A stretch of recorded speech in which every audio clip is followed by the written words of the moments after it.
amazing viewers and subscribers, and welcome to a fantastic Doctor Who review for today. And of course, I'm going to be reviewing my favourite story from Season 1, aka the 6th story in Season 1. And of course, this story was actually broadcast from the 23rd of May to the 13th of June, 1964. I am talking about the Aztecs.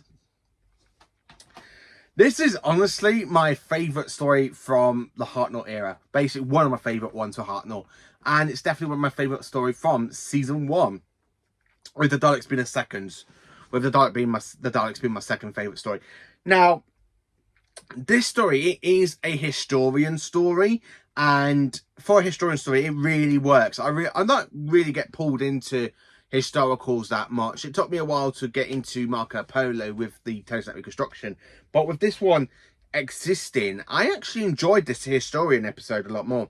So the TARDIS materializes in the middle of the 15th century in Mexico, and of course you've got humans going around sacrificing themselves to the rain gods just so they can have rain. And bloody hell, we are in 2025, and all I've had here since all day is just bloody rain. So if anyone has sacrificed anybody for the rain, thank you so much, because we really needed it. I'm joking, I'm just joking. No one sacrifices people's lives in 2025, do they? But yeah, anyway, as I was saying, the TARDIS materializes in the middle of the 15th century Mexico, and it's a really great story. I just absolutely love this one. It kind of gives me like ancient Egyptian vibes, but where basically the tomb is like a pyramid, but not in ancient Egyptian. It's basically Aztecs. I would love to see a story set in basically in ancient Egypt, because I love that time period. I love historicals. I love learning about history. My favourite parts of history is definitely the ancient Greeks, or basically the ancient Egyptians, or 1066 for the Battle of Hastings. They are definitely my three favourite time periods in our history. So the 15th century Mexico for the Aztecs is a really great setting. I like every single character, including that the Doctor accidentally gets engaged in this story in his first incarnation, which absolutely makes me laugh, because the first Doctor's there talking and this woman goes, "Oh, we are engaged," and he goes, yes, what? And he goes and talks to Ian, because Ian's there about to battle with the Aztecs to basically try and save other people's lives. And the Doctor goes, "I will need to go and ask my fiance." You what did you say? Yeah, never mind, Chesterton. Never mind, Chesterton. I really find that scene a little bit funny, that the Doctor just accidentally gets engaged. Now, the one character that doesn't really get connecting in this time period is Susan, because she is very archetype in this story. I love that about Carolyn Ford, that basically in the story, she's refusing to go and get married. She's refusing it. And the Aztecs really hate Susan for this. And it's just absolutely... Now, Barbara, as I have said, she gets mistaken for the old queen, the Antec high price called Yexton. I'm trying to read this off my laptop as well, so I'm not very good at saying, because of dyslexia, with my dyslexia and stuff.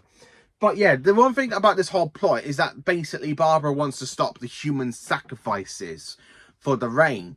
So basically, yeah, to try and make it rain, just to have a sword fight and sacrifice someone to the rain gods. So Barbara calls it barbaric, and she basically wants to stop it, which means we have that iconic line from William Hartnell: "You cannot rewrite history, not one line. Believe me, I know. I just absolutely love Hartnell's performance in this story, because it's something before the Doctor starts to interfere in other people's and planets' affairs. Now, you could say at this point the Doctor's already started to interfere, because he's kidnapped Ian and Barbara. He's interfered on Skaro with the Vowels and the Daleks.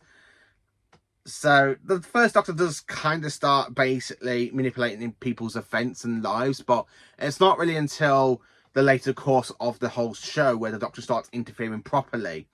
And I think it's mainly between season 2 and 3 that starts to happen. Or is it between season 3 and 4? I think it's either Hartnell or Troughton that basically starts to interfere in other people's and planets' affairs, where basically Hartnell's the one that started it. which is what I really do enjoy.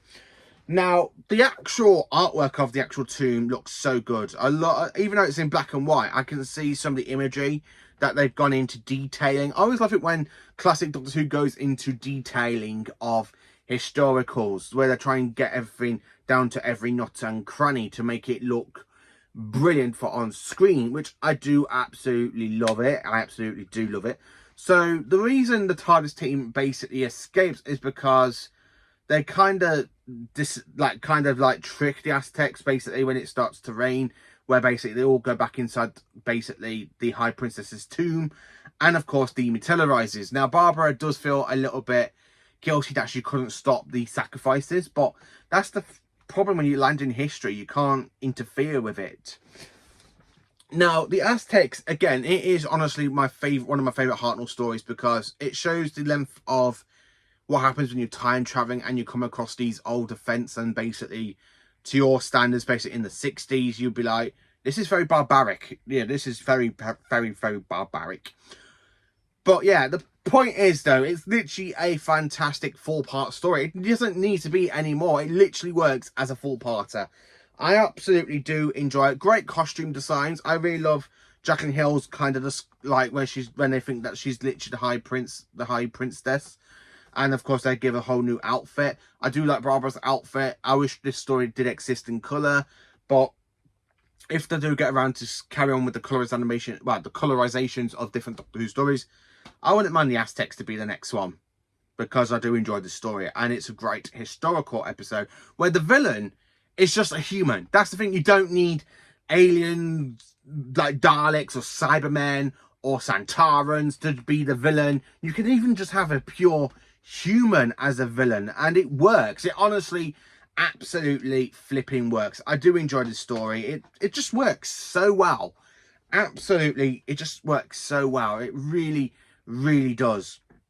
So the Aztecs is definitely a great story. I really enjoyed it. I absolutely love revisiting the story every time I go and rewatch it. Now, I do own it on VHS as well as the Target book.